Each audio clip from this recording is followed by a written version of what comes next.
Bonsoir en duplex, Violaine Guérin, médecin endocrinologue. Bonsoir.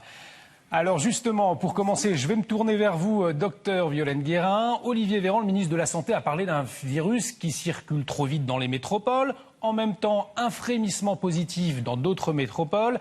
Il faudra attendre lundi pour savoir ou pas si Paris bascule en alerte maximale.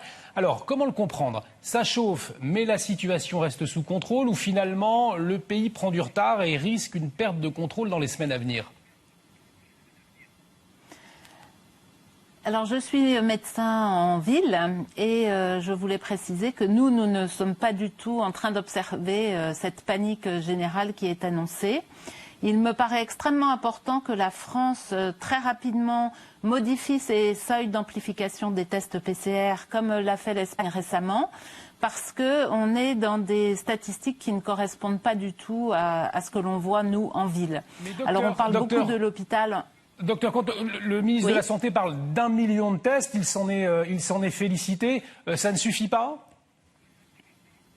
Alors, c'est beaucoup trop de tests. En fait, il faut faire des tests simplement chez les personnes symptomatiques. Donc aujourd'hui, on fait du dépistage à tout va, avec des tests qui comprennent beaucoup de tests faux positifs et des patients asymptomatiques, etc. Donc on n'est pas du tout dans une logique médicale correcte aujourd'hui d'évaluation de la situation sanitaire.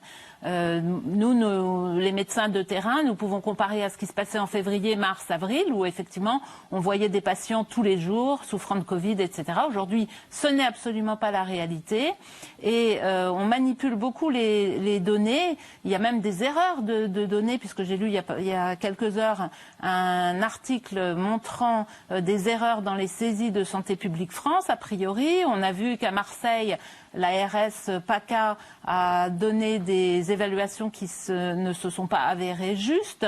Donc il y a beaucoup à la fois, je pense, d'incompétence, d'erreurs, et puis surtout la santé est manipulée actuellement pour prendre des données, des mesures qui sont extrêmement liberticides et qui ne se justifient pas médicalement, alors qu'on a des traitements en phase précoce qui existent.